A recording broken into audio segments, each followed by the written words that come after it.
Today's presentation is the history, science, and politics of UFOs.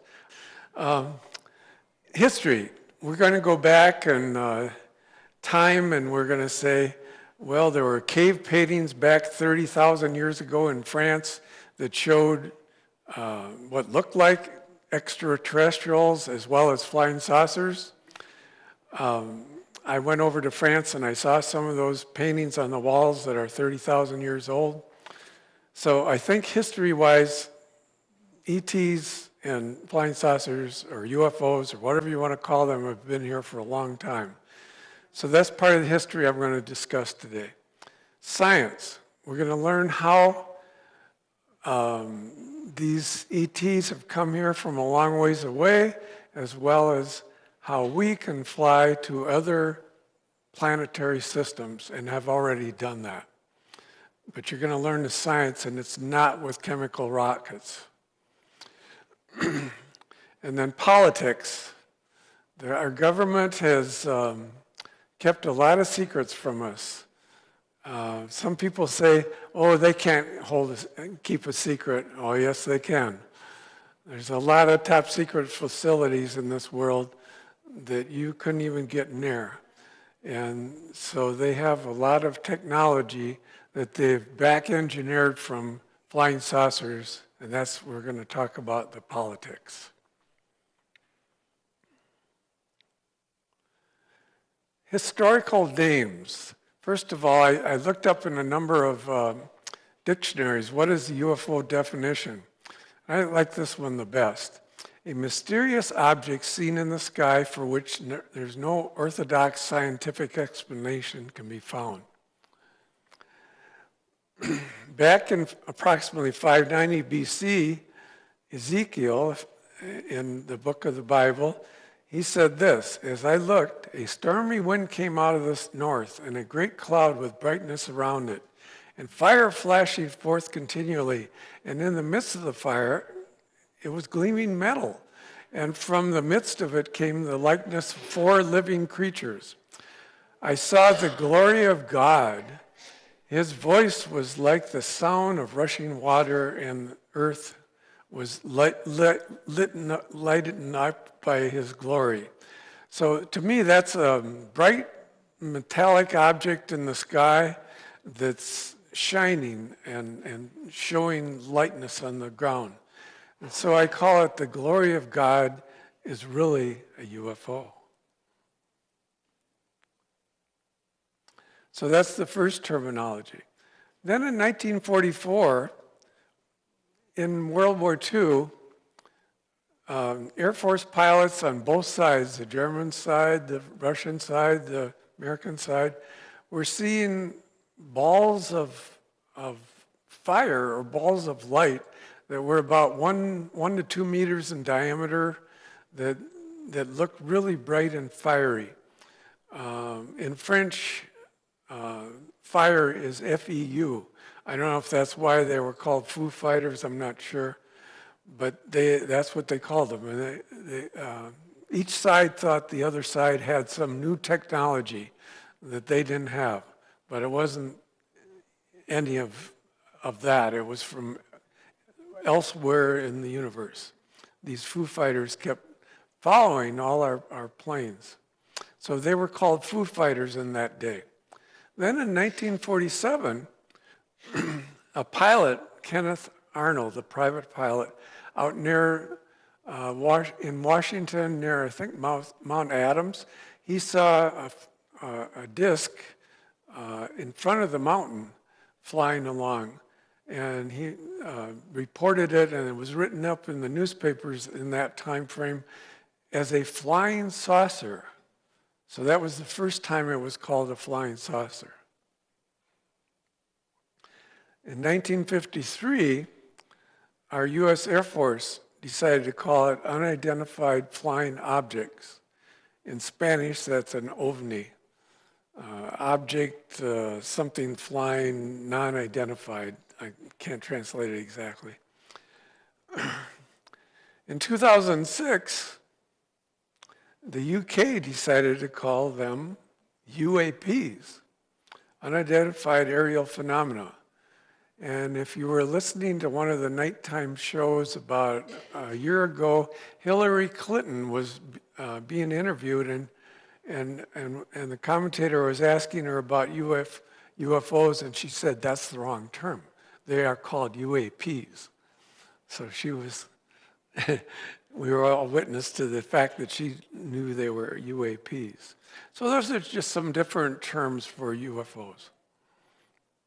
Now I'm going to get into some ancient artwork depicting UFOs. This is a painting that is in this Orthodox Christian monastery in Kosovo.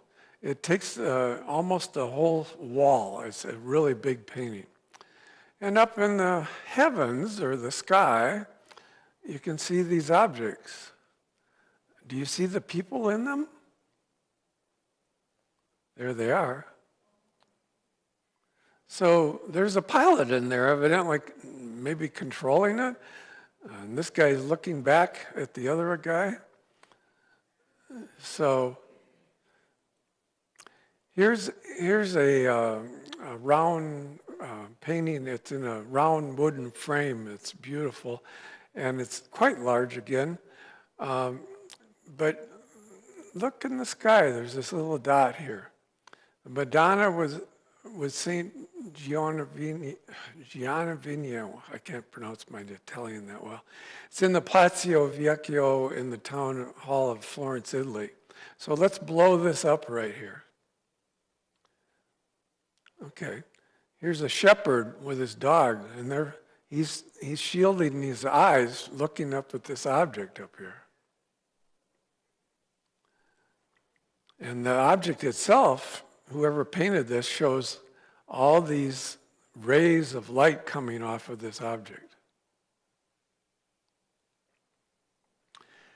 Here's a light ray from heaven, which supposedly represents Mary's impregnation by the Holy Spirit.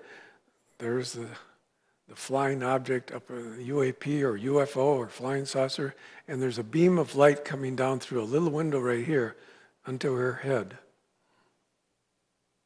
And here's what it looks like in more detail. Even the birds are looking at it. Now, are angels really ETs? I propose that question to you. They both descend from the sky or heaven.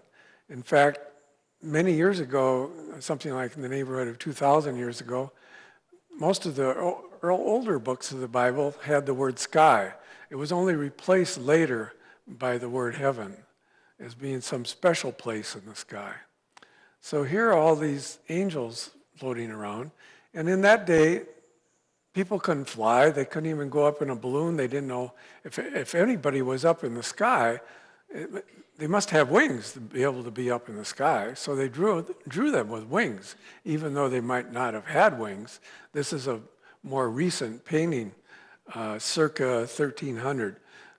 So the actual presentation was which actually happened a lot earlier than 1300 and was handed down as stories. And so they drew wings on them because they must have wings. Are saints really ETs wearing space helmets? Well, that kind of looks like a helmet. And later on, Christians decided to make it a little halo over people's head, so it's changed throughout the years. How did intelligent life on Earth begin? These are three possibilities. There may be some others. Did we evolve from simple life forms? Maybe an amoeba in the middle of the ocean grew into a whale that eventually went out on land and became a mammal and started breathing air and eventually became us? Or were we created by some higher power? Maybe God or some extraterrestrial life from another planet helped create us. After all, Homo sapiens have only been around 200 to 250,000 years. That's not very long considering our planet is more than 4 billion years old. So, in fact, I have a book at home that shows another civilization that interacted with the dinosaurs way back 70 million years ago. and that was in Peru. So Homo sapiens have only been around a short time. Even bipeds that we find skeletons of, Neanderthals, they've only been here about 2 to 3 million years old. That's as far back as we've found any human or biped skulls. So we haven't been here very long. Did we migrate here from somewhere else in the galaxy or solar system? Some people have a theory that we came here from Mars, that Mars had a catastrophe happen, something in the neighborhood of 2 million years ago, and that maybe the story of Noah's Ark is really us coming from Mars, because they had a lot of lakes and a lot of rivers at that time. So it's just a theory, but it could be. Okay, I wanted to instill upon you how big our galaxy is. Our Milky Way galaxy is 100,000 light years in diameter. That means if light started out from a star here and it took 100,000 years to get to a star over here, it's traveling at the speed of light. So we're 100,000 light years in diameter. And that's just our galaxy. And there are billions of galaxies out there. On this diagram, here's our sun, the little star right here that has our planets going around it.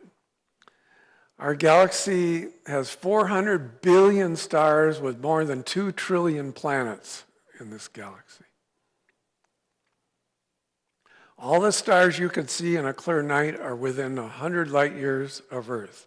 So if this is our sun, we can only see the stars with our naked eye right in this area. With field glasses, you could see a little bit further. With telescopes, you eventually see further. So all those stars out on a clear night are within 100 light years of Earth. And those stars, the light from them started within 100 years, the past 100 years. But there are 100 billion galaxies in our universe. The numbers are what? Astronomical, right? So I'm going to play a little short video here. This is a galaxy which looks like ours, a spiral galaxy, but you're seeing it from the top, and I just want to show you what it looks like from the side.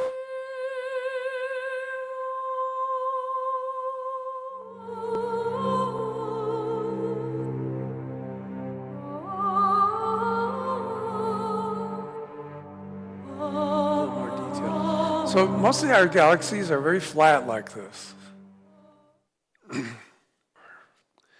Now, I want to ask you a few questions here. And I would like to see a show of hands.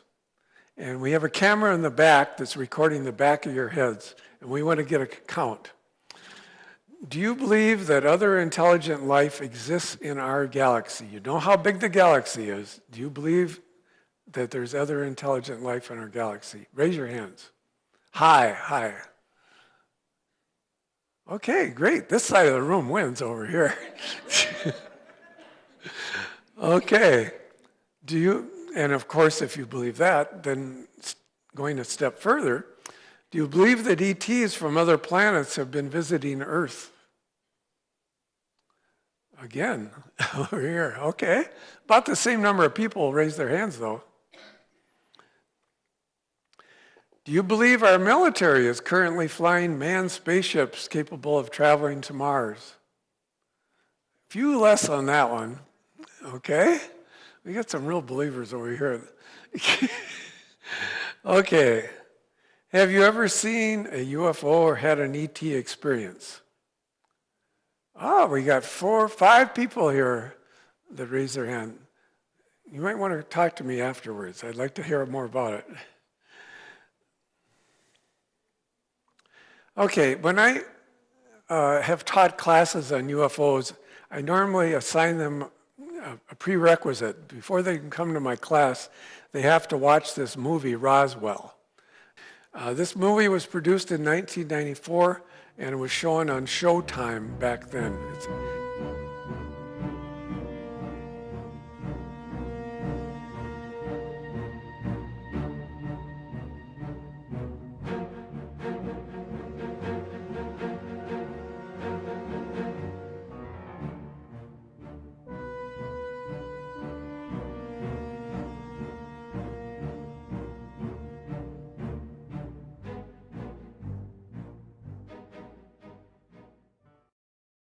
30th reunion of the Army's renowned 509. But Rocky the A-bomb is not all the 509 was famous for. For more than 6 hours in July of 1947, the town of Roswell was known as the flying saucer capital of the world. Debris recovered from a crash site in the desert was originally identified by Army intelligence officer Major Jesse Marcel as being from a flying saucer, much to the embarrassment of the Army, and in particular Major Marcel, shown here holding what turned out to be a piece of aluminum foil. Could I talk to you a little bit later? Yeah, you're gonna be here at the barbecue, right? No, I mean alone. Let it go, Jesse. Local rancher just brought in a whole lot of, I don't know what you'd call it. Some, top secret.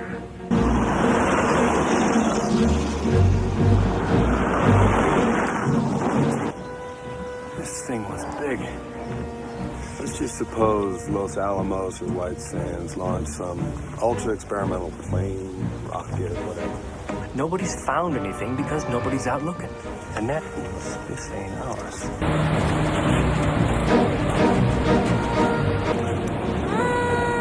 Sorry. Hey, Bob, here comes Sheriff Wilcox. See if he can get us in. Open the gate. No, sir. What do you mean, no? I'm the sheriff of this here county. I'll go where I damn well please. We have our orders. Whose orders? Colonel Blanchard, sir. What kind of a goddamn idiot? Release this nonsense. No disrespect intended, sir, but if you guys know something that we don't, you should have told us. We have some reporters coming. We'll show them the debris that the rancher found. You will keep your mouth shut, and I will field all questions. What's this? This is what you found? No. Sir, this is a weather balloon. No, this is Warrant Officer Irving Newton, weather officer at Fort Worth. Tell us, what's your opinion? It's a weather balloon. Quite frankly, I'm a bit surprised that someone with Major Marcel's experience didn't recognize it for what it was.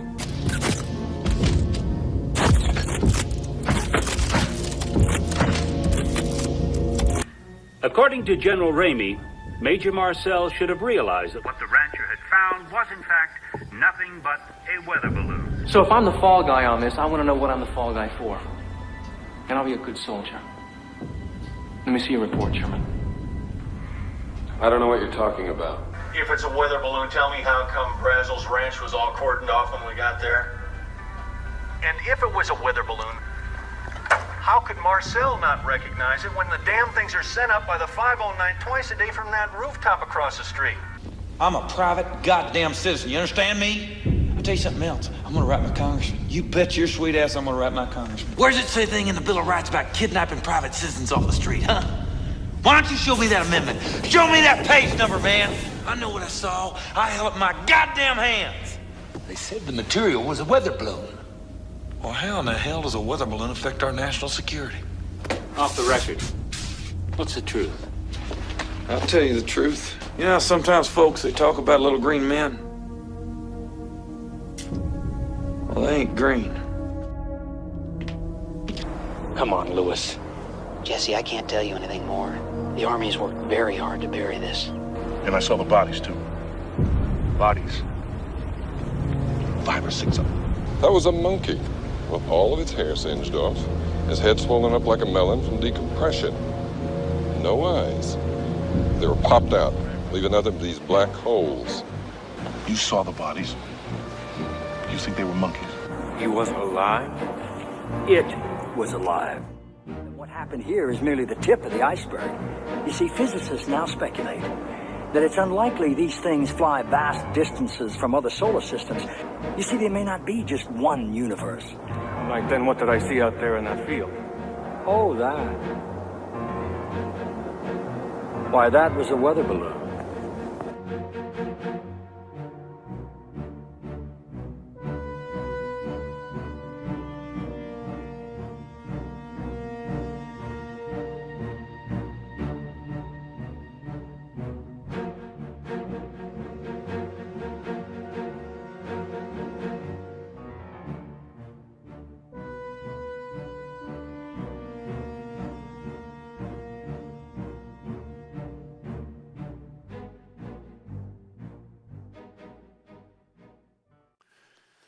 This is a DVD of this movie that you just saw. I encourage you to find a copy of it, maybe on Amazon, and see the full 90-minute video. What was the 509th Bomber Group at Roswell Army Air Force Field noted for? Say it louder. Nobody? They were the ones that dropped the atomic bombs on Japan during World War II. And why were the UFOs or flying saucers so interested in them? We think because they were the only bomber group that had nuclear bombs. Who told the mortician about seeing the bodies? Janet, right. Now, Janet was really scared, and she had a right to be because she didn't exist for too long after this.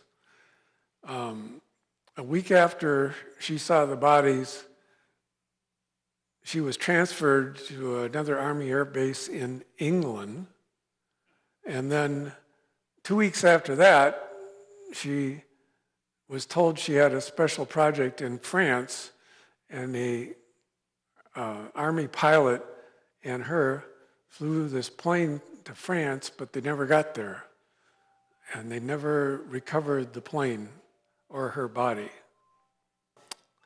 How many men were on the top secret commission set up to investigate the crash?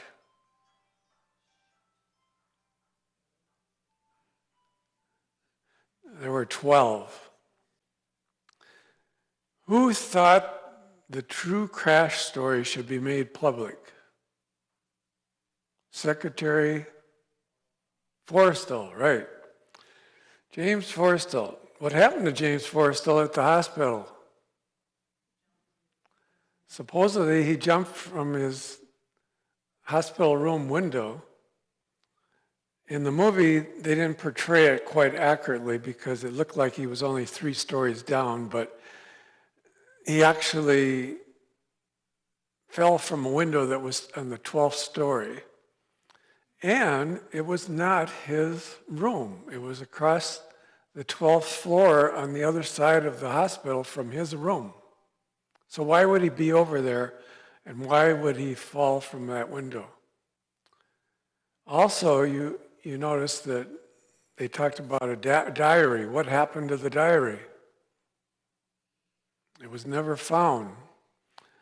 Well, he didn't just have a diary, which is a little book. He did have little books, but they grew into big books because he had a diary of the whole World War II. And they were in many file cabinets at his house.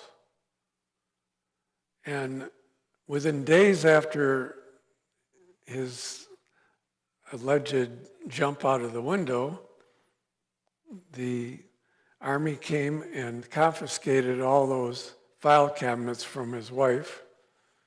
And she wrote to President Truman, and after Truman was out of office for quite a while, he finally answered his wife, and he said, yes, the Army, the government does have all your husband's diaries. They are considered top secret, and they probably will be for 100 years. So there's something big there covered up. Majestic 12. These are the 12 members sitting around the table that were discussing what to do about this crash.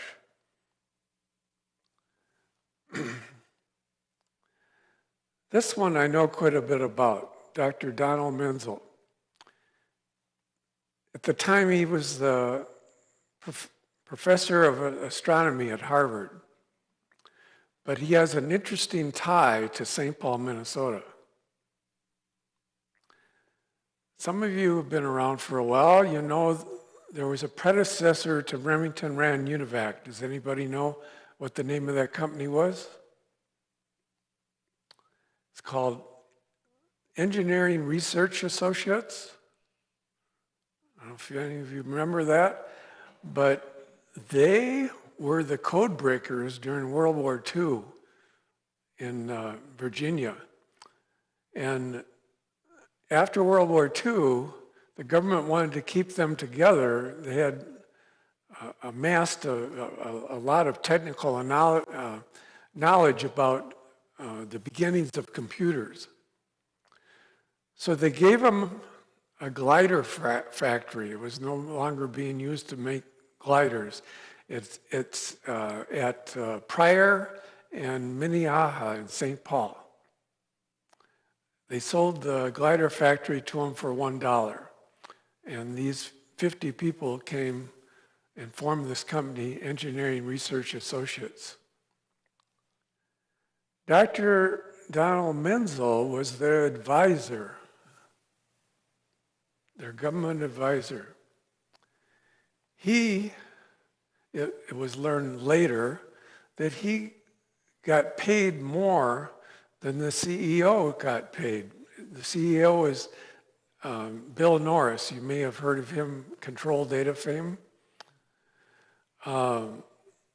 So he was very important to whatever was being developed by Engineering Research Associates. They developed the first vacuum tube computers, the first scientific vacuum tube computers in the world. And every one of their computers was shipped to the National Security Agency in Maryland. And here's Menzel, who's the professor of astronomy for his cover job, advising them on what to build. Very interesting. I'm going to show you some UFO photographs. Everybody asked me when I said I was going to appear here, are you going to show us some photographs? Well, here's a couple, but here's interesting. This is one of our helicopters, and who knows what this craft is. Is it extraterrestrial or is it one of ours? Here's a different flying saucer in Mexico in 94, 93, in Australia. You know, you often see pictures of UFOs, but they're spots in the sky. I just picked some of the ones that were structured craft to show you. Here's one, a fellow, I was at a UFO convention in Laughlin, Nevada, and directing the video crew. And a guy came up afterwards and he said, I just took a picture yesterday of a flying saucer above my house in Laughlin, Nevada. Would you like a copy? And he gave me a copy of it. And I blew it up over here a little bit so you could see a little more detail. So that was in February of 2010. Here's a really spectacular looking one at night, Nashville, Tennessee. Several shots of it. Here's one in Mexico. They call it a plasma ship. This is a guard railing on a highway. And the fellow was sitting in his car here, and he saw this craft rise from the valley below and go up into the sky. And he was a journalist, and he had a camera along and took several pictures of it. These are pictures that were taken by a famous UFO researcher in Switzerland. His name is Billy Meyer. In 1976, he took these. And in 1982, he took these again, up closer, right in his parking lot of his farm. One landed. Now I'm going to play a little video of Neil Armstrong and Buzz Aldrin at one of the anniversaries of landing a man on the moon. And they're trying to tell you something in this little interview. Remember, they were sworn to top secrecy, so they couldn't tell you the real story. But listen to what they have to say. You know they have more to tell you, but they can't. So this lasts about 3 or 4 minutes here. This nation should commit itself to achieving the goal before this decade is out of landing a man on the moon and returning him safely to the earth. It's one small step for man, one giant leap for mankind. From Washington, Crossfire. On the left, Mike Kinsley. On the right, John Sununu. Tonight, The Next Frontier. In the crossfire, Apollo 11 astronaut Buzz Aldrin and former NASA historian Alex Rowland. It's a lengthy trip to Mars and back. You bet it is. And the next trip after that is even longer. Doesn't the next stop after Mars get so long that at that point it becomes impractical to send people on ships? Never. In a year, my science fiction story will begin to tell you just how you can get to stars and how those guys may have come here a long time ago.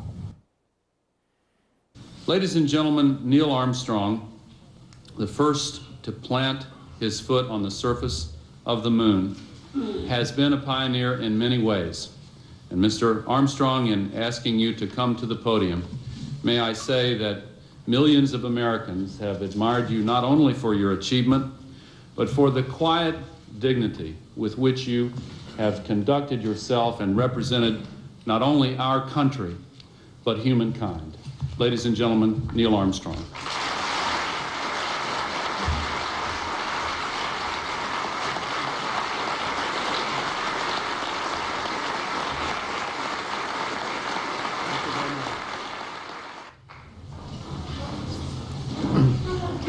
Thank you, Mr.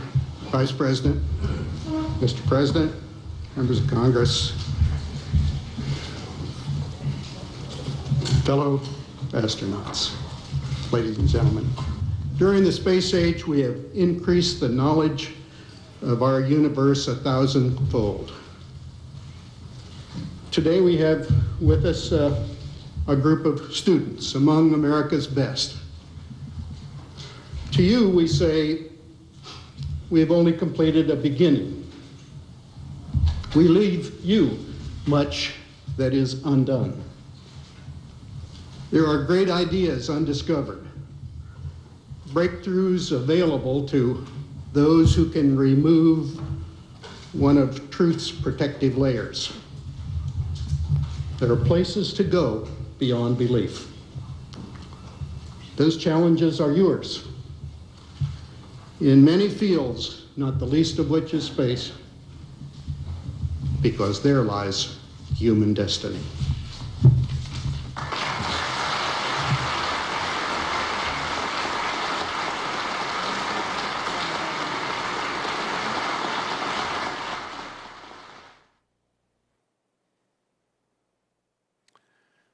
Doesn't the next stop after Mars get so long that at that point it becomes impractical to send people on ships?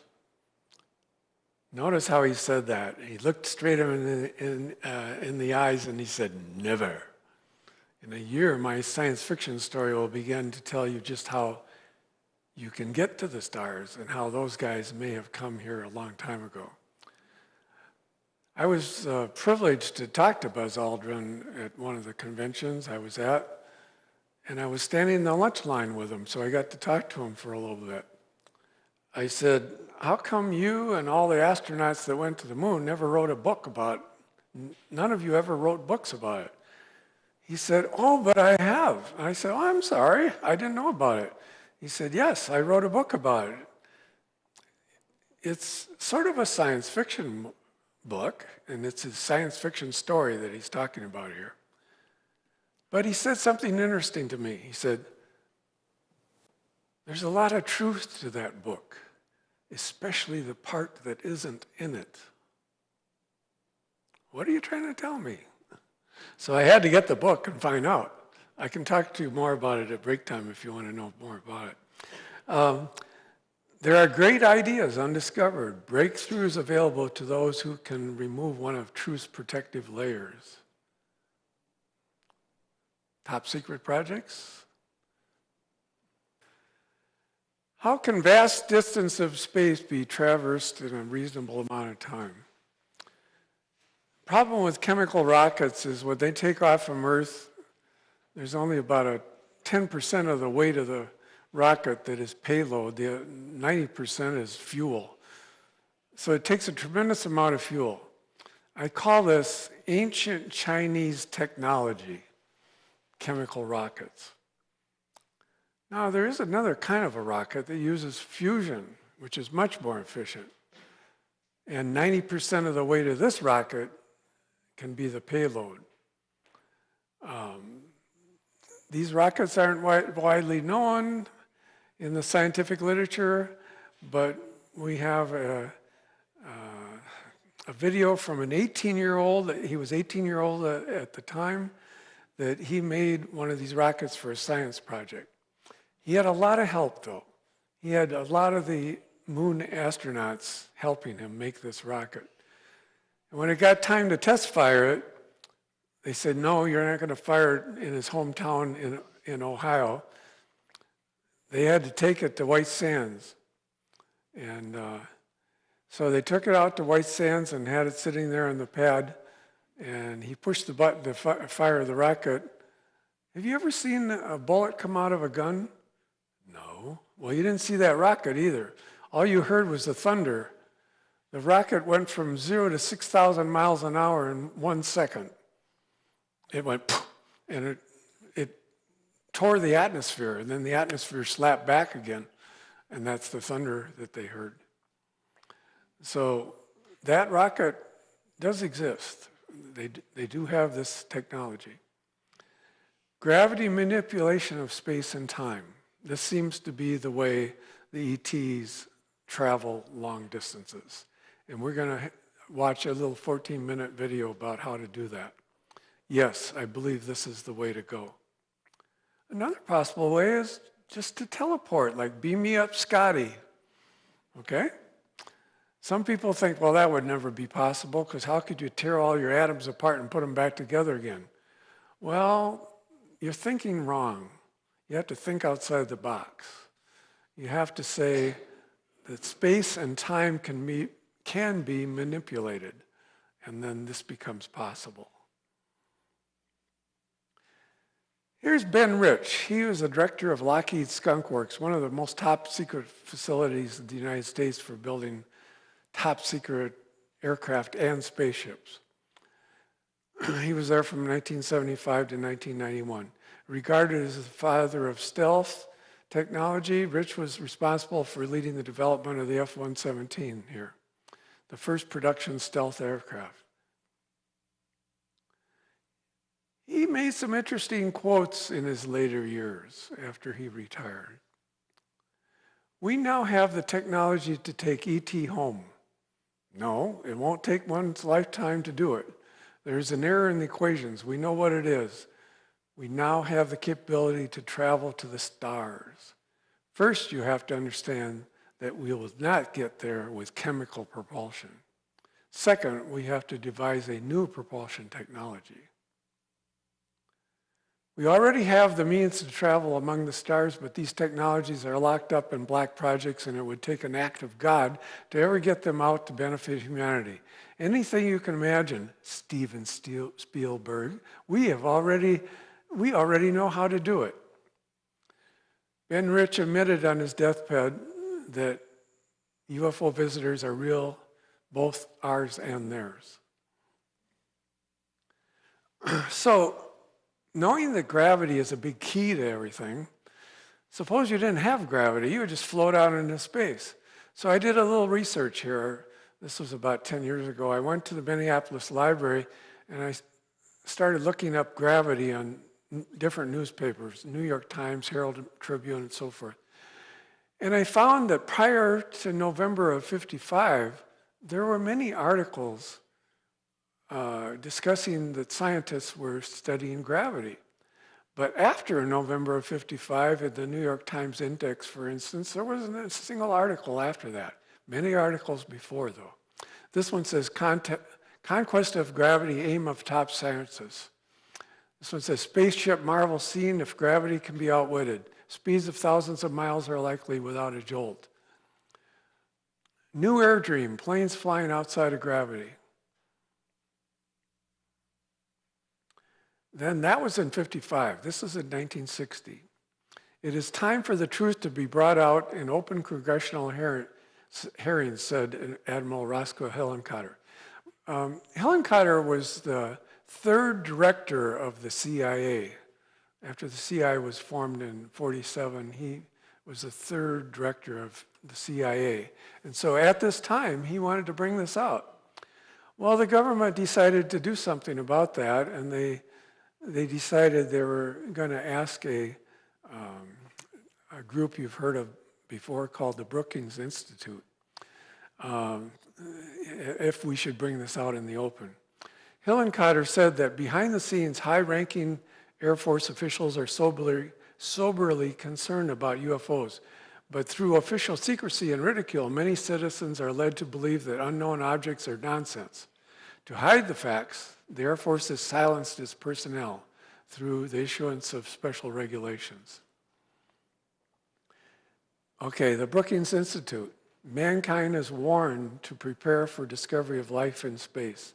Brookings Institute report says Earth's civilizations might topple if faced by a race of superior beings. So when this article came out, and it's just a short article here, but the actual study was many, many pages, the government decided, yeah, we better not tell everybody about it. It won't work.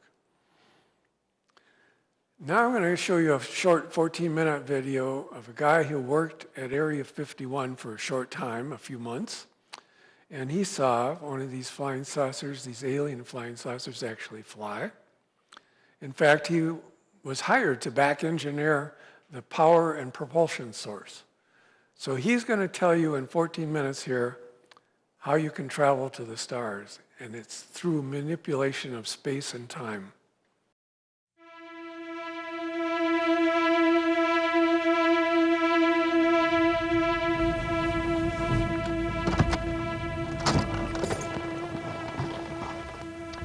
Hi, I'm Bob Lazar. During late 1988 and early 89, I worked on the propulsion systems of extraterrestrial vehicles for the United States government. The hardware and technology I was exposed to should be placed in the proper hands of the scientific community, and it is the right of every person on Earth to know that there is physical evidence which proves that there is life elsewhere and that at least one form of that life has been here. For the purpose of this video, I'm going to segregate the information contained here into two separate parts. The first part will deal with information with which I've had hands-on experience and personal instruction. In other words, not only did I read briefings and not only was I taught the theories of these technologies, but they were demonstrated for me and I know they are true and accurate. Some of the points covered in this first section will be how vast distances of space are traveled by virtue of an intense gravitational field, how this gravitational field is generated, what the power source is and how it functions, and general information about disks and the project at S4. At the beginning of this first section, I'm going to give you 3 short science lessons, and once you've learned them, you'll not only know more about interstellar travel than almost anyone else in the world, but you'll know the actual method another civilization is used to travel from another star system to the planet Earth. One of the most predominantly asked questions is, how is it possible to cross vast expanses of space without exceeding the speed of light? Or how can you travel in reasonable time and economy between points that are light years apart? Now keep in mind that the speed of light is 186,000 miles a second, which translates into roughly 669 million miles an hour. And a light year is a distance traveled in 1 year at the speed of light. It quickly becomes evident that this type of travel would require a level of technology that man has not yet achieved. The truth of the matter is that traveling these distances does require a level of technology that man has not yet achieved. But it has nothing to do with flying in a linear mode near the speed of light.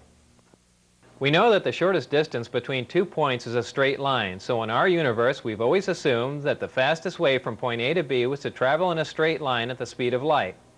Well, the fact is that when you're dealing with space-time and you enjoy the capability of generating an intense gravitational field, the fastest way from point A to B is to distort or warp or bend the space-time between point A and B, bringing point A and B closer together. The more intense the gravitational field, the greater the distortion of space-time and the shorter the distance between points A and B. We know that gravity bends or distorts space, time, and light by virtue of the fact that we're able to see stars which we know should be blocked from our view by the sun. Referring to the graphic here, the solid line denotes the position of a star that's located behind the sun, and the dotted line shows its position as viewed from Earth. This is made possible because the sun's gravitational field distorts the space, time, and light around the sun, allowing us to view stars which should be hidden from view. We know that gravity distorts time by virtue of the fact that if we take two identical atomic clocks and keep one at sea level and take the other one up to a high altitude, when we bring them both back together, they reflect different times. The difference in this passage of time is caused by the fact that a gravitational field weakens the further you get from the source. So the atomic clock which was taken to the high altitude was exposed to a less powerful gravitational field than the clock which we kept at sea level. In this manner, we can travel great distances with little linear movement, and this is how space-time distortion translates into reduced distance. Now back to our original question, how is it possible to cross the vast expanses of space required for interstellar travel without exceeding the speed of light? This is accomplished by generating an intense gravitational field, distorting space-time and allowing you to cross many light years of space in little or no time and without traveling in a linear mode near the speed of light. The next question is, how do you generate a gravitational field? Up until this point in time, I've used the term generate to describe the capability of producing a gravitational field, but since I'm not aware of any way of creating a gravitational field from nothing, a more accurate term might be to access and amplify a gravitational field. And this is what I mean when I use the term generate. To understand how gravity is generated or accessed and amplified, you must first know what gravity is. Well, gravity is a wave, and there are two specific different types of gravity, gravity A and gravity B. Gravity A works on a small or micro scale, while gravity B works on a large or macro scale. We are familiar with gravity B. It is the big gravity wave that holds the Earth as well as the rest of the planets in orbit around the Sun and holds the Moon as well as man-made satellites in orbit around the Earth. We are not familiar with gravity A. It is the small gravity wave which is the major contributory force that holds together the mass that makes up all protons and neutrons. Gravity A is what is currently being labeled as the strong nuclear force in mainstream physics, and gravity A is the wave that you need to access and amplify to enable you to cause space-time distortion for interstellar travel. To keep them straight, just remember that gravity A works on an atomic scale, and gravity B is the big gravity wave that works on a stellar or planetary level. However, don't mistake the size of these waves for their strength, because gravity A is a much stronger force than gravity B. This amplified gravity A wave is so powerful that the only naturally occurring source of gravity that could cause space-time to distort this much would be a black hole. This brings us back to our original question, how do you generate a gravitational field? You must have access to an element which is heavy enough for the gravity A wave to extend past the perimeter of the atom. Then you can access and amplify it for space-time distortion. There are elements with higher atomic numbers which are stable, even though they don't occur naturally on Earth, and we can synthesize them in particle accelerators. These are the elements in the 114, 115 range which don't appear on a periodic chart. Beyond element 115, the elements become unstable again, and in fact, element 116 decays in fractions of a second. This finally brings us to the power source. The power source is a reactor which uses this element 115 as its fuel. In this reactor, element 115 is used as a target and is bombarded with protons in a small particle accelerator. When a proton plugs into the nucleus of an atom of 115, it increases its atomic number and becomes an atom of element 116, which, remember, decays instantly. What element 116 releases as it decays, or what it radiates, is antimatter. What is antimatter? Antimatter is the exact counterpart of matter, which has a charge and a spin that is in the opposite of all matter. When combined with any matter in our universe, antimatter reacts and completely converts to energy. So back to our power source. Inside the reactor, element 115 is bombarded with a proton, which plugs into the nucleus of the 115 atom and becomes element 116, which immediately decays and releases or radiates small amounts of antimatter. The antimatter is released in a vacuum into a tuned tube which keeps it from reacting with the matter that surrounds it. It is then directed towards a gaseous matter target at the end of the tube. The matter and antimatter collide and annihilate, totally converting to energy.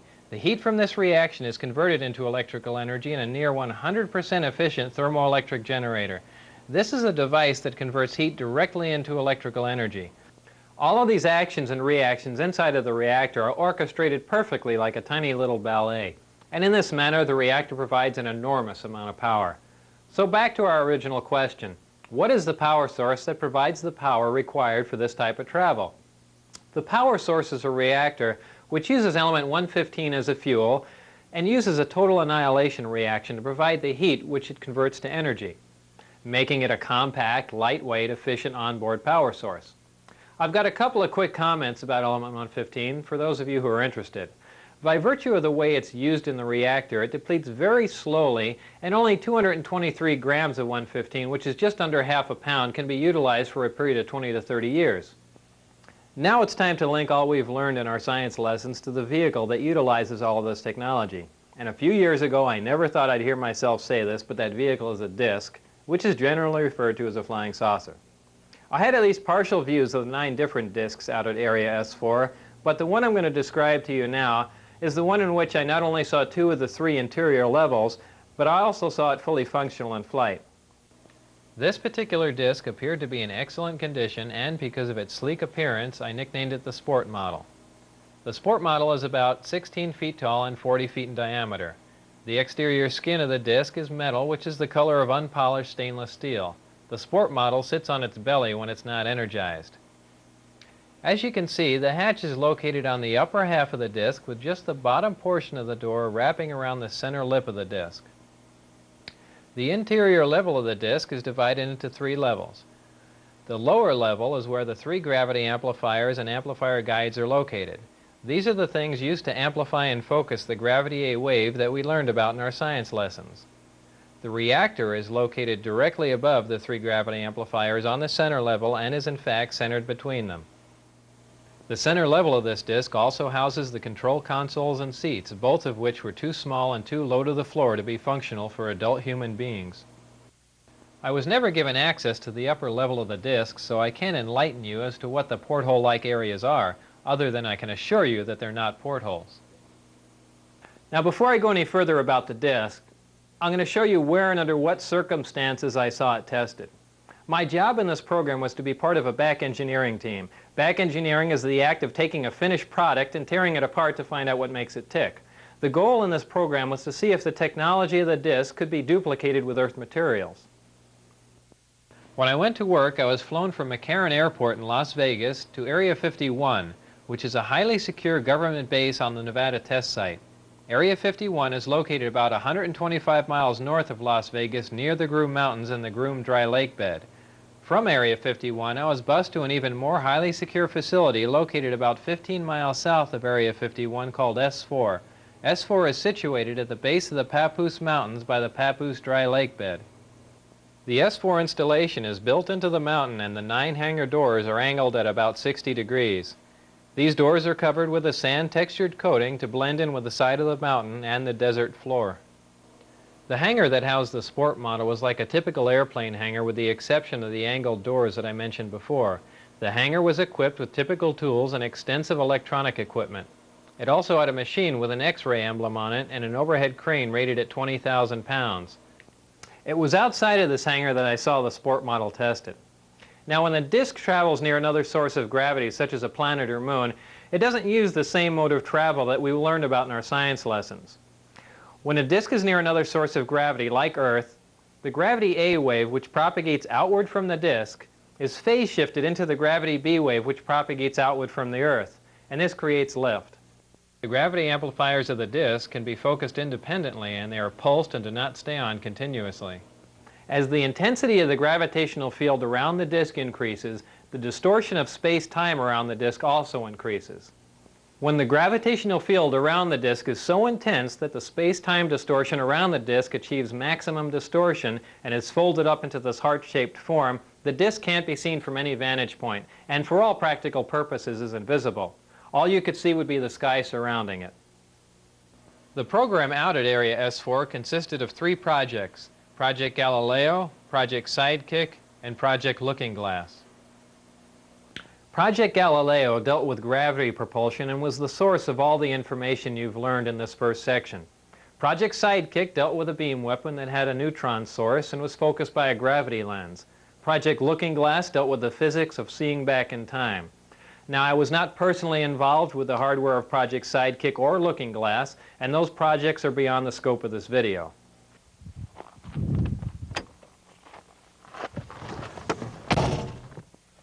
Remember, not everyone who sees a disc in the sky is crazy, so keep your eye on the sky, especially here in central Nevada, and thanks for listening.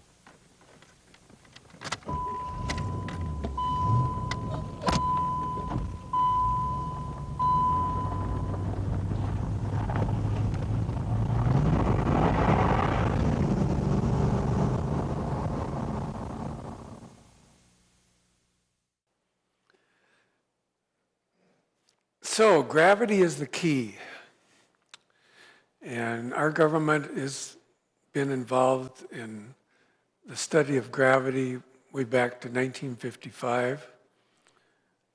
And you have different organizations in the government and corporations that work on these projects. Bob Lazar talked about working at Area 51 and S4, Groom Lake. There's also another really top secret facility, even more top secret than S4, called Pine Gap, Australia, which is located near Alice Springs in the middle of Australia. Other labs like Los Alamos National Labs, Lawrence Radiation Laboratory, Sandia National Labs, JPL, NSA, NRO, there's many government organizations working on this.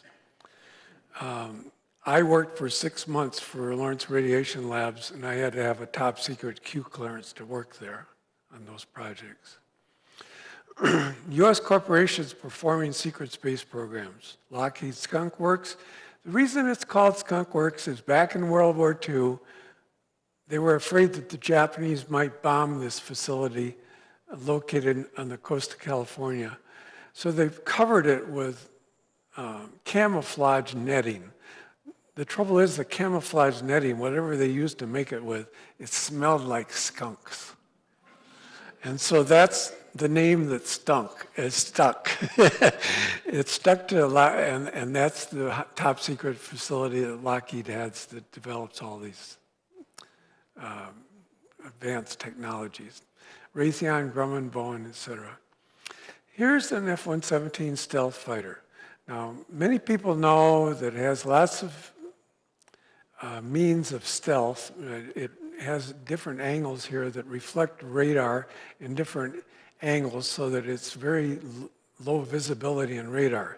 But what most people don't know is it has the ability to create a gravitational field around the ship.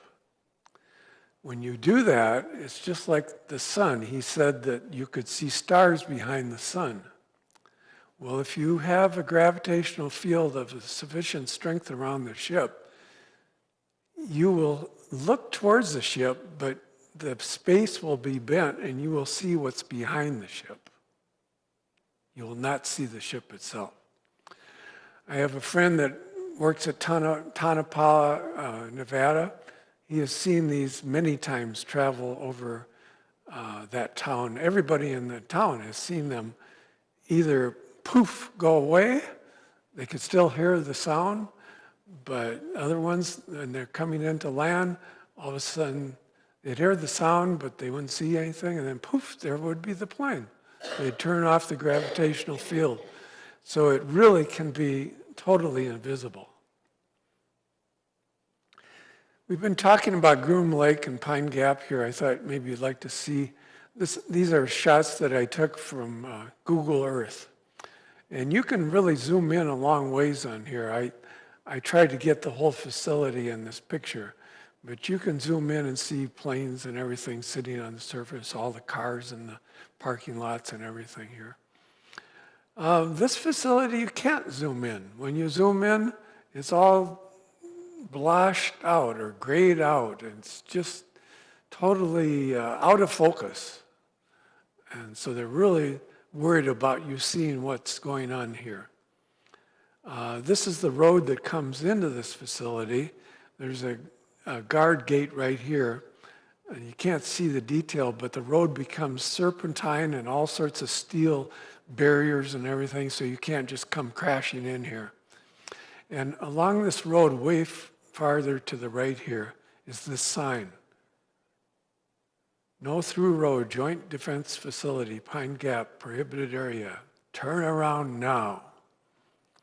This sign is all the way around. There's many of these signs all the way around Groom Lake and all the surrounding mountains. Notice at the bottom it says use of deadly force authorized. They really don't want you to go in there. Here's the B-2 stealth bomber. Now this is an interesting plane. It's jet powered, but it actually uses gravity as an assist for thrust.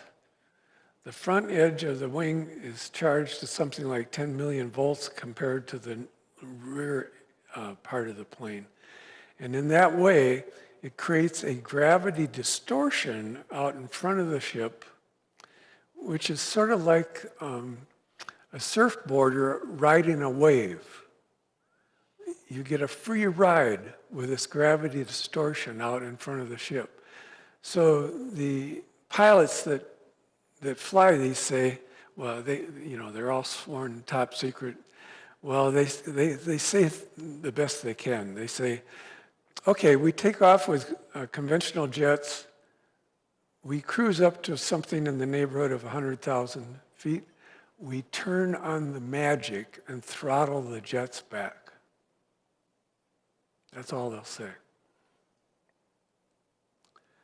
Now, maybe this is the magic. I don't know, but this was something above Edwards Air Force Base, a B-2 bomber, and obviously there's something happening here. I don't know if it's a gravitational field or not. The B-2 is interesting because it's only based at one Air Force base in the world. They only fly out of this Air Force base in Missouri because they have the capability of flying halfway around the world and back again without being refueled. They can be refueled if they need to, but they don't need to if they turn on the magic. So I blew up this little area right here, over on the right, and so you can see there's one sitting there on the tarmac. A couple of smaller jets, fighter jets here, sitting here too. So they let you zoom in a long ways on some of these facilities, but not Pine Gap. Here's a couple ships. I threw in Bob Lazar's sport model here. Kind of sleek, like he said. But this is an interesting one.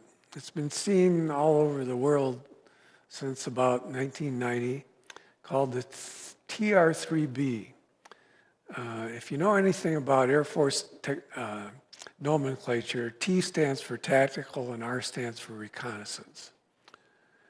This ship, which is just an artist's conception here, is 600 feet on a side. It is large. 2 football fields long on a side. It has a, I don't know how to describe it, a magnetic, not a magnetic, a mercury magnetic circular flow inside of the ship that somehow disturbs gravity. I don't know how that functions, but what it does, it cancels out 89% of the weight of the ship and the occupants that are inside of it. So the ship only has to lift 11% of its own weight. And on the bottom side, there are 3 rocket engines, small rocket engines, and they create the lift needed to lift the ship up. This ship was used as an air traffic control center in the Iraq War. It was stationed at 100,000 feet, and they had a complete air traffic control center and facility in the middle, telling the pilots where to go and so forth.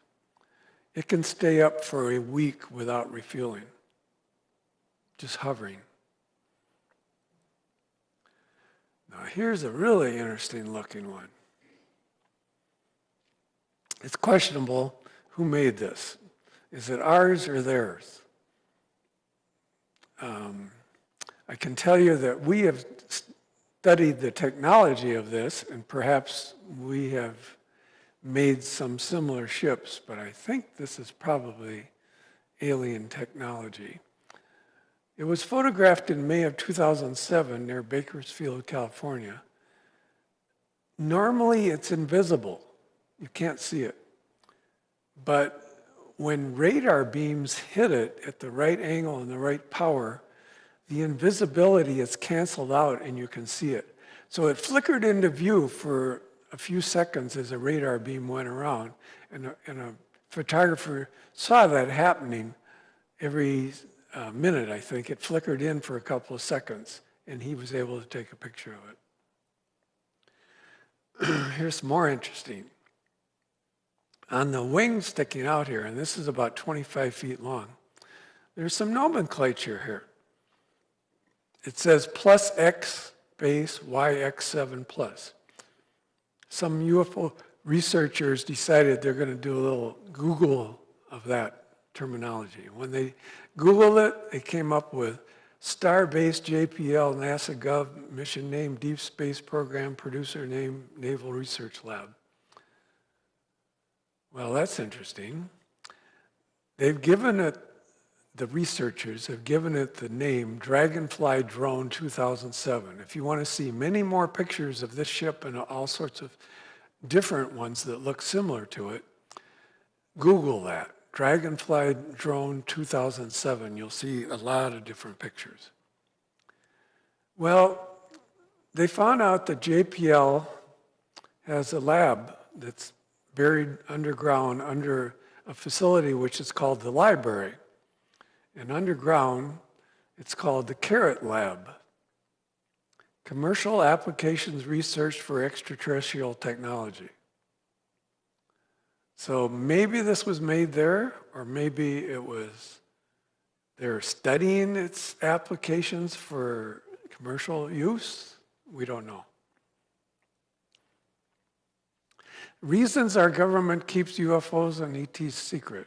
The Brookings Institution report, the secret installations, government organizations that are developing secret space hardware, U.S. corporations that are performing secret space programs. The secret space program black budget, which is large, that is not controlled by Congress. They don't have to worry about anybody approving it. And the government itself, the Air Force. What if we found out that, you know, the Air Force is not in control of the skies? They would be right. Well, they keep trying to determine what are the purpose of these ET visitations. And it isn't just one race. There are many races. To keep this a secret, it is alleged that people have been assassinated to prevent them from disclosing the truth about UFOs. The first one we know about, James Forrestal, was the guy that wanted to get this out into the open to the public. And he mysteriously died outside the hospital window 12 stories down on March 28, 1949. I will get a little bit further into this one. Marilyn Monroe supposedly assassinated herself or gave herself sleeping pills. The interesting thing is there were a lot of bottles of sleeping pills scattered around her bedroom, but when they did the autopsy, there were no pills in her stomach. So she did not die of an overdose. John Kennedy, we all know that he was assassinated. For what purpose? Could have been many purposes, one of which was UFOs. Dorothy Kilgallen, the star of What's My Line. How many people remember Dorothy Kilgallen? 1, 2, 3, 4, 5. Yeah. And What's My Line? Well, she was the last person to interview Jack Ruby, who shot Oswald. Yeah. And she said that he told her interesting things about why that all happened, why John Kennedy was assassinated, that had to do with UFOs. And Robert Kennedy, again, assassinated by Saran, but he's still in penitentiary in California, and all this time that he's been there since this date, he's been in solitary confinement and not allowed to talk to any reporters. Nobody can interview him. Must be something covered up there. Okay, so evidence of government assassinations. These are the people I just told you about. Thought the public had the right to know about UFOs. Marilyn Monroe threatened to divulge the information about UFOs which she had learned from the Kennedys. President John Kennedy died and planned to divulge UFO secrets. Dorothy Kilgallen stated she would publish secret information about UFOs in her New York Times column. She stated that on a Friday night, that she was going to start that column on Monday morning. She died Friday night. They found her with the same sleeping pill containers all over her bedroom, but no pills in her stomach. Just the same as Marilyn Monroe. Robert Kennedy threatened to divulge UFO secrets too. Now here's a little bit of information that's top secret. It's still top secret, even though it's out in the public domain now. There are people inside the government that would like to get this information out in the open, and every once in a while, they'll send a document or a film clip or something out to some UFO researcher and not say where it came from or anything. Well, this is one of these. Okay, the subject of this document is Marilyn Monroe. It's dated 3 August 62, 2 days before Marilyn Monroe died, or maybe assassinated. It's a wiretap of a telephone conversation between Dorothy Kilgallen and a close friend, Howard Rothenberg. Now, I'm going to blow up this section right here and read it to you. If you can't see it, I'll just read it to you. Rothenberg discussed this apparent, I can't read every word, of subject. Remember, subject is Marilyn Monroe. With Kilgallen and the breakup with the Kennedys, Rothenberg told Kilgallen that she was attending Hollywood parties hosted by the inner circle among Hollywood elites and was becoming the talk of the town. Again, we're talking about Marilyn Monroe. Rothenberg indicated in so many words that she, Marilyn Monroe, had secrets to tell. No doubt arising from her trysts with the president and attorney general.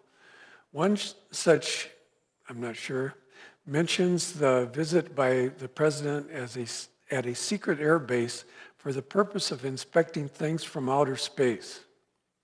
Kilgallen replied that she knew what might be the source of this visit. In the mid-50s, Kilgallen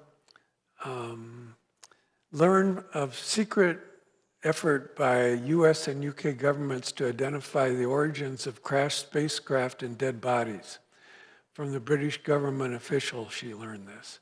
Kilgallen believed the story may have come from, I think it says the New Mexico crash in the late 40s. Kilgallen said that if the story is true, it would certainly be a terrible embarrassment to Jack and his plans to have NASA put men on the moon. Subject, Marilyn Monroe, repeatedly called the Attorney General and complained about the way she was being ignored by the president and his brother. Subject threatened to hold a press conference and would tell all. Subject made reference to the bases in Cuba and knew of the president's plan to kill Castro.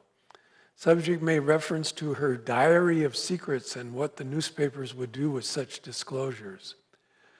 Remember, this was a wiretap 2 days before Marilyn Monroe was found dead. Okay. Sometimes people ask me to see pictures of UFOs. Well, I also want to show some pictures of what some of these aliens look like. We don't have any photographs. I do have one, I'll show you. But most of them are drawings of what people have described as that have been abducted aboard spaceships. And these are some of the drawings that people have, that artists have made from what people have seen aboard the ships.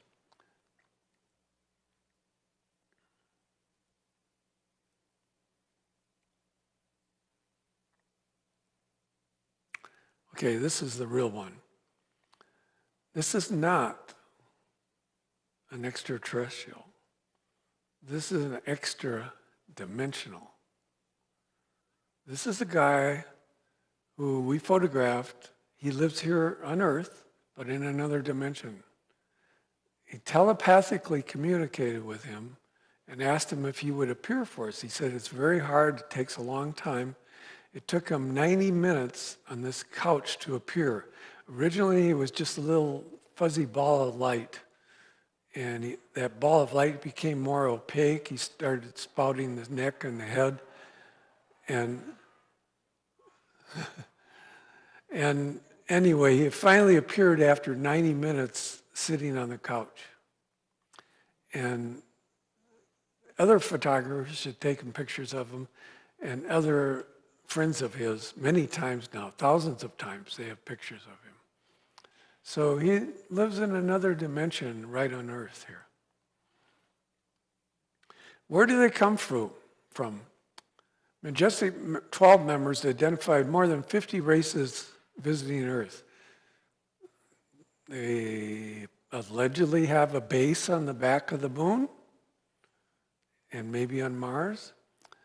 Planets in other solar systems, Earth bases. There's a mountain in Puerto Rico that sometimes the mountain itself becomes transparent and they land in a base inside of the mountain and then it becomes opaque again. There's a deep underwater trench in Japan, which they've been seen flying in and out. It seems it doesn't make any difference whether they can fly in air or water. They can navigate just the same and as well in water. There's allegedly an Antarctica base under the ice that's accessed underwater. From the future on Earth, as well as other planets, from the future, they may be us in the future coming back to visit us to try to keep us from blowing ourselves off this planet. From other dimensions or parallel universes, like the guy I showed you. ET human hybrids amongst us, living amongst us, that look close enough to us that we wouldn't really recognize the difference. Now I want to give you a few references, and I do have handouts by the back door there. I have 20. There's a little bit more than that in the room, so if you have 2 or 3 people, you could take one handout. But all this information is available in the handouts. I belong to Minnesota MUFON. In fact, Tom and everybody back there belong to Minnesota MUFON. We have monthly meetings on the second Saturday of every month from 2 to 5 p.m. at the New Brighton Community Center. This is where we learn a lot about what I've told you today. We have had ET experiencers give presentations at these meetings, told us about their experiences, usually genetic examinations on board spaceships, guest speakers from Skype or in person, UFO videos from past National MUFON symposiums. MUFON, by the way, stands for Mutual UFO Network. It's an international organization that has state chapters, and we have our chapter, Minnesota MUFON. We also have member discussions after meetings at a local restaurant. That's where we tell all the good stories. Okay, we have a channel on YouTube. Presently, we started this a little over a year ago. We have 18 videos on.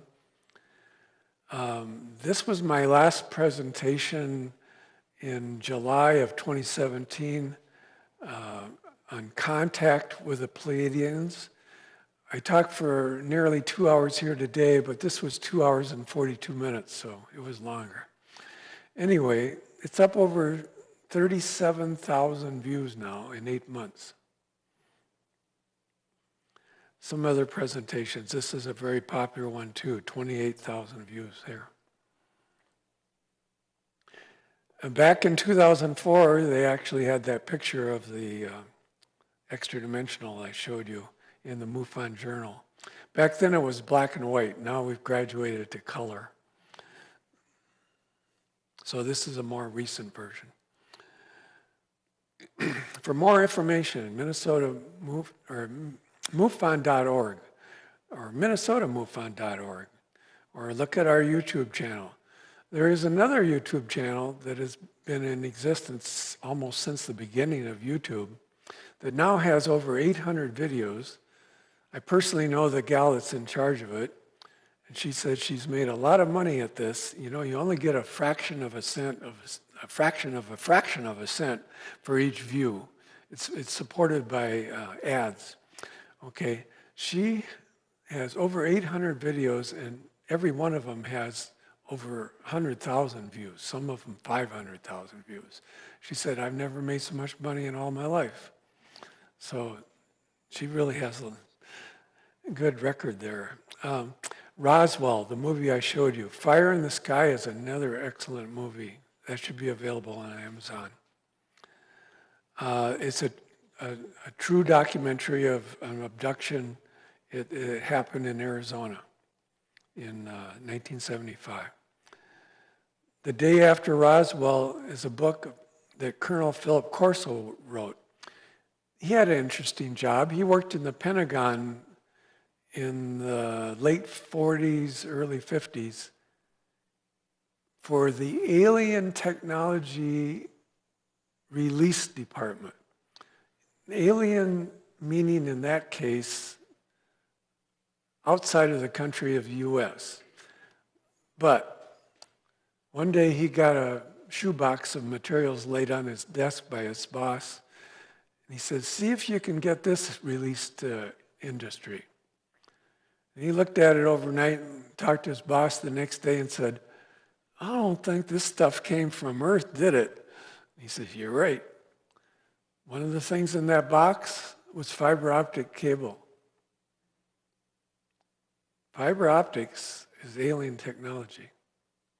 And he talks about his releasing that to Dow Corning and funding the research and development to build a fiber optic machine to build fiber optic cables. And he talks about other things he released too.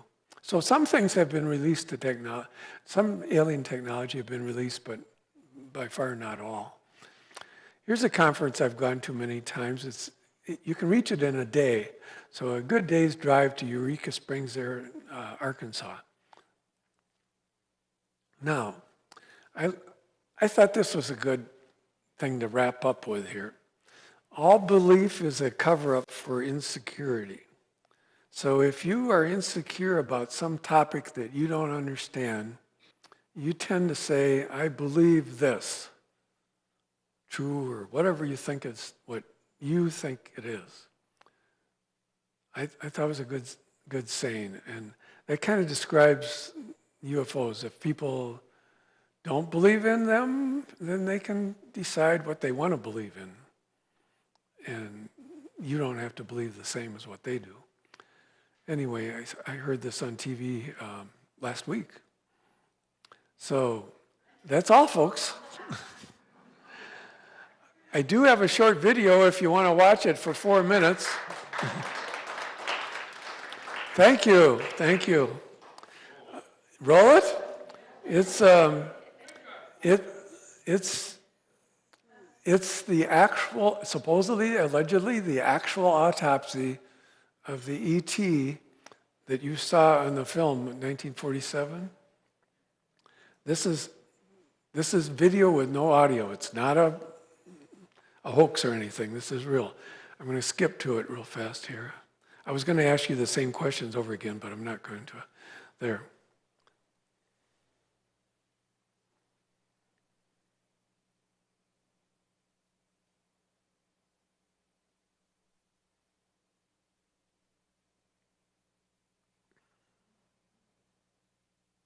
Some people that In fact, our camera operator back there, she says, I can't watch this, Bob.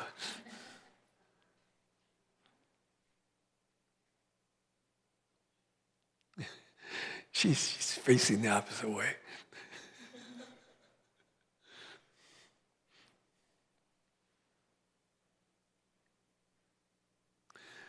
And they found out that his internal organs are quite different than ours.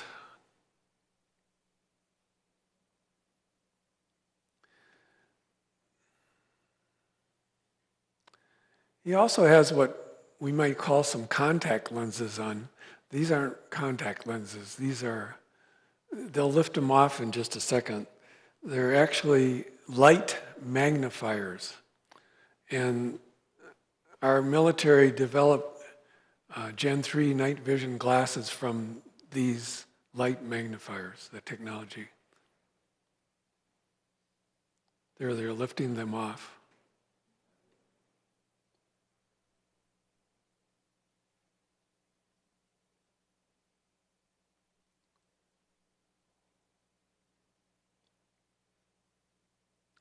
This is some of the materials they found. There's one of the beams here that does have some sort of hieroglyphics in them, right there. Now, people have analyzed this film extensively and said, a lot of people have the belief system that it's a hoax, but they've analyzed the clock on the wall, the telephone, the instruments they were using, the uniforms, everything fits 1947. So we really believe it's true and real. Okay, that is the finals. Thank you. Thank you.